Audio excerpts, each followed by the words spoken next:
.com. 95.5 News Talk WLOB. Good morning to you. 7:08 Monday, and kind of feels like it a little bit there. Last time I checked, when's the next holiday? Ray, 4th of July. 4th of July. Yeah, but we don't get the day off for that, do we? Yeah, well, if we want it, we do. Ooh. Sometimes we work because then we can run up to Freeport and enjoy the parade. Tell you what I'll do. I'll fill out your paperwork and mine while you talk to the guests. Sounds good. Go.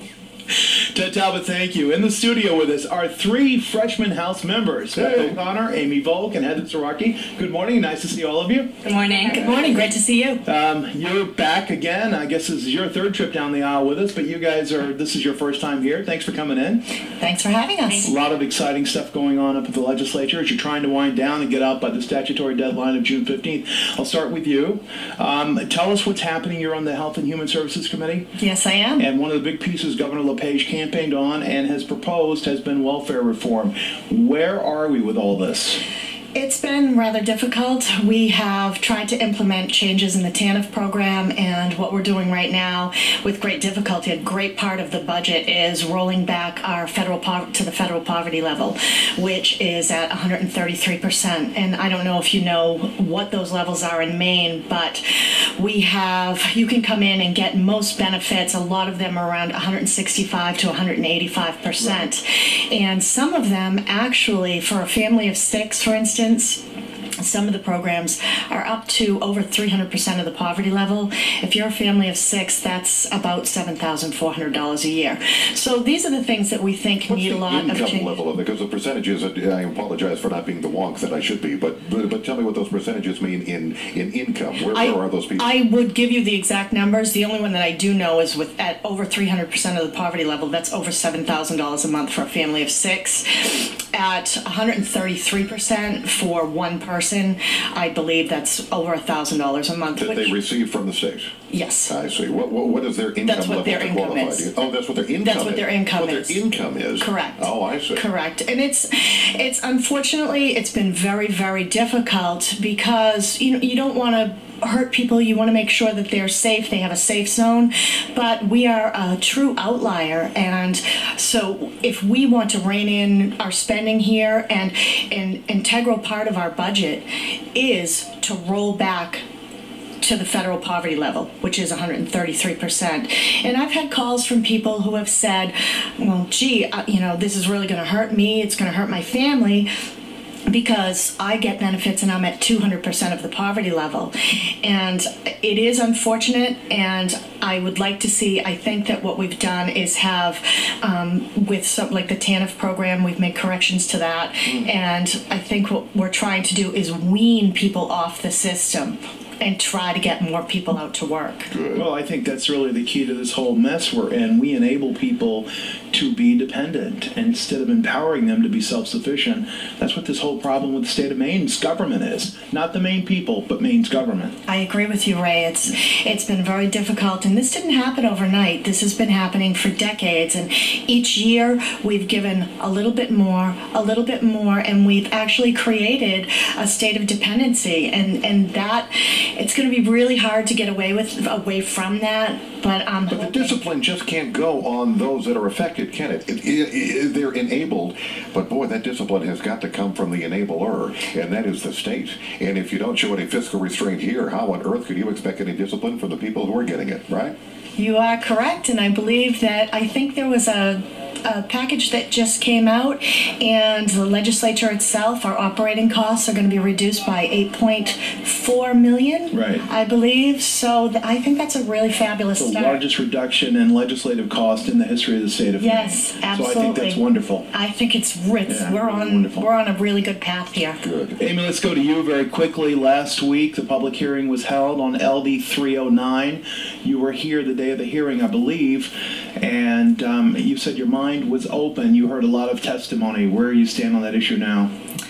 The work session's actually this afternoon, and it should be very interesting. What we looked at was an amendment from the original bill. Can you brief us on what this is? It's fair share. I'm sorry. We're legislative speak. It's fair share. Fair share. It basically there's a union for state workers, and if you choose for philosophical reasons or whatever the reasoning is to not belong to the union, currently the state will garnish your wages for a fee, which amounts to about $260 a year. Oh. And what the bill was trying to do was to pretty much get rid of the ability to do that. Sure. That has since changed, and pretty much all we're looking at this point is the state's garnishment of people's wages, basically against their will. And so what we're going to decide is, should the state be acting as a collection agency for the unions?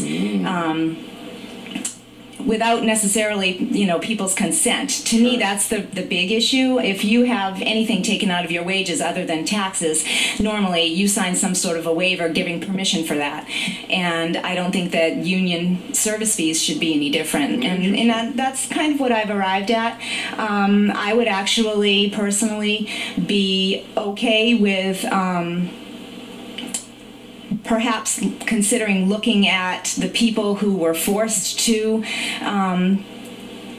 prior to 2003 to start to pay the fair share piece, because when they were hired, that was not a condition of employment. And that was my argument to Governor Baldacci in this studio over and over again. He won the right to govern. I realized that they were doing a payback to the unions.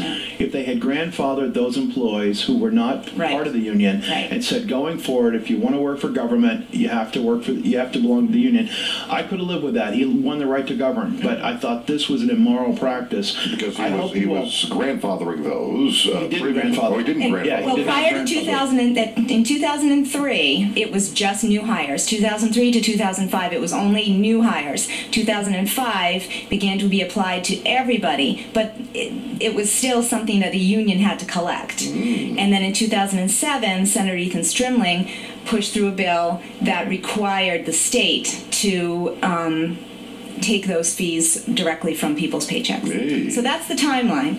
And I'm with you. I would be fine with rolling it back to how things were in 2003. Over and over again, I asked in the hearing when these longtime employees came in front of us, I said, people that have worked for the state 20, 30, 40 years, prior to 2003, do you feel that the union was weak? No. Okay. Well, and we've used this example over and over again. And Heather, we will get to you. We're going to have to take a break, but because there are a lot of issues here. But Mike Eads, who's the head of the Maine State Troopers Union, he's a frequent guest here, a longtime friend. He said they do not have fair share in their state troopers union. What they do is they put it out there. They tell the troopers what the value of the program is, and they have 100% participation.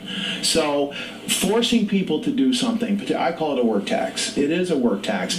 You're forcing someone to pay a tax to the union to work for their own government. I just think it's immoral. Yeah, I would agree. And I think that the other thing the Troopers Union does not do is they don't engage in political activity. Yeah. And that's why they don't have objections. The state workers union could pretty much end most of the opposition if they ended their participation in politics in the state. Well, that's a bigger bite than I think they're ready to do. So that's interesting. We're going to follow that, and fair share has been a topic of conversation for a while. So I can't wait to see. For a long, we've been talking about it forever. So thank you for briefing us on that. So Heather, we will get to you, State Representative Heather Sirocki, in the next segment. Ladies, stay with us. We got a lot more to talk about. It is 7:16 from 95.5 News Talk WLOB, and on the television WPME TV.